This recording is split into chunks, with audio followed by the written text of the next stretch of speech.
अस्सलाम वालेकुम दोस्तों। आज की शुरुआत होती है यहाँ से। मैंने सबसे पहले सब्ज़ी खरीदी नीचे से। नाश्ता करने के बाद मैंने जल्द से जल्द खाना तैयार किया क्योंकि आज मुझे बहुत अर्जेंट कहीं बाहर जाना था, वो आपको मैं बाद में बताऊँगी। मैंने खाना बनाने के बाद मार्केट गई, मार्केट जाने के बाद कुछ शॉपिंग करी। मुझे शॉपिंग करना था, कहीं फंक्शन में जाना था, वहाँ के लिए मैंने बच्चों के लिए कपड़े ख़रीदे। ये देख सकते हैं मार्केट में इस कदर गर्दी थी, ये पूछ नहीं सकते। फिर आ गई शबीना मेरी हेल्प करने के लिए, मेरी पैकिंग करने के लिए। शबीना ने मेरे पैकिंग किया, मेरा बैग लगेज तैयार किया। फिर मैं वहाँ से निकल चुकी माहिम के लिए। माहिम में मुझे रिश्तेदार के फंक्शन में जाना था, वहाँ मुझे इनविटेशन मिला था। मैं अपनी पूरी तैयारी के साथ निकल चुकी थी। पहले मुझे फंक्शन में जाना था, उसके बाद वहाँ से एयरपोर्ट के लिए निकलना था। फिर हम वहाँ पहुँच चुके थे फंक्शन में। ये देख सकते हैं काफ़ी मेहमान आए हुए थे, अच्छा खासा डेकोरेशन किया गया था, खाने बहुत टेस्टी था, बहुत कुछ वैरायटी खाने को मिली थी मुझे। फिर बॉर्न बेबी हुआ था जिसके लिए उन्होंने पार्टी दी थी। ये पार्टी इसी बच्चे की दी थी जिसको मैंने बहुत लाइक करती हूँ। ये था मेरा नन्ना मुन्ना बच्चा। कुछ देर आराम करने के बाद हम वहाँ से निकल चुके हैं। ये देख सकते हैं एयरपोर्ट के लिए मैं जा रही हूँ DXB यानी दुबई। दुबई के लिए मुझे जाना है। यहाँ पे मुझे बिज़नेस है, कारोबार है मेरा, जो मैं इलेक्ट्रॉनिक बिज़नेस अपने फ्रेंड के साथ करती हूँ। ये देख सकते हैं मैं एयरपोर्ट पहुँच चुकी हूँ। एयरपोर्ट पहुँचने के बाद ओफो में इस कदर थक गई थी, पूछ नहीं सकते थे। मैं यहाँ निकलने के बाद हर जगह गर्दी और हर जगह रश लगा हुआ था, हर जगह लाइन लगी हुई थी। ये देख सकते हैं लाइन कितनी लंबी थी अंदर एंट्री करने के लिए। एंट्री तो हो गई, इसके बाद बोर्डिंग के लिए मैं खड़ी हुई। बोर्डिंग में काफ़ी टाइम खड़ा रहने के बाद मुझे बोर्डिंग तो मिली, लगेज बढ़ जाने के लिए मुझे एक्स्ट्रा चार्ज करना पड़ गया था। फिर मैं निकल चुकी चेकिंग के लिए। इमिग्रेशन आ चुका था। इमिग्रेशन में इस कदर लाइन थी कि मैं वहाँ खड़े खड़े बेहाल हो गई थी। आगे बढ़ने के बाद फिर मैं नंबर पे जाके मैं अपना इंतज़ार करने लगी। मैं थक गई थी बहुत देर से। मैं फ़्रेश हुई और फ्रेश होने के बाद मैं अपने गेट नंबर पे जाके बैठ गई। ये 70 रुपये की पानी बॉटल मुझे बहुत भारी पड़ी। फिर दोबारा से गेट नंबर चेंज हो गया, मुझे दूसरी जगह जाना पड़ा।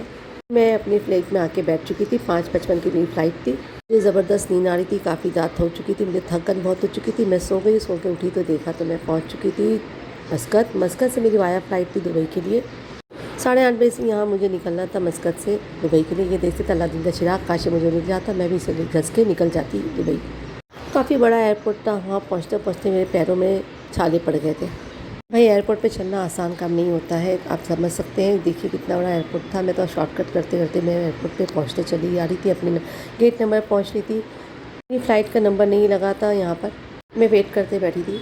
फाइनली मेरी फ़्लाइट भी लग चुकी थी और मैं वहाँ पे पहुँच चुकी थी। ये देख सकते हैं वहाँ का मौसम कितना हसीन था, माशाल्लाह बहुत अच्छा लग रहा था। लेकिन थकन से मैं चूर हो चुकी थी, मुझे कुछ अच्छा नहीं लग रहा था। चलते जा रही सफ़र ख़त्म होने का नाम ही नहीं ले रहा था। सुबह से रात से सुबह हो गई थी और सुबह से अब मुझे पहुँचना था दुबई।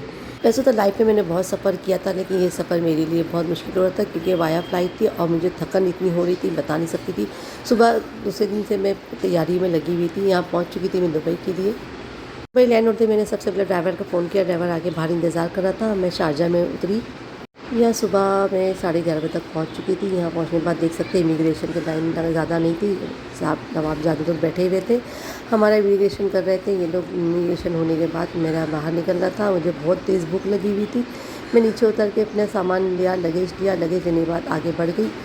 आगे बढ़ते ही मैं बाहर निकलना चाहती थी। बाहर मेरा कोई इंतज़ार करता जो मुझे लेने आया था, वो देख सकती हूँ बाहर निकल गई। मैं अल्हम्दुलिल्लाह मैंने 1 कप पहले चाय पिया, नाश्ता किया। बाहर निकल के चाय पीने के बाद ड्राइवर आ चुका था मुझे लेने के लिए। मुझे पिक करने के लिए आ गए थे। पिक करने के बाद वो मुझे ले गए। दूसरी फ़्लाइट से एक और लड़की आने वाली थी जो मेरे साथ में काम करती थी, वो भी वहाँ पहुँच रही थी।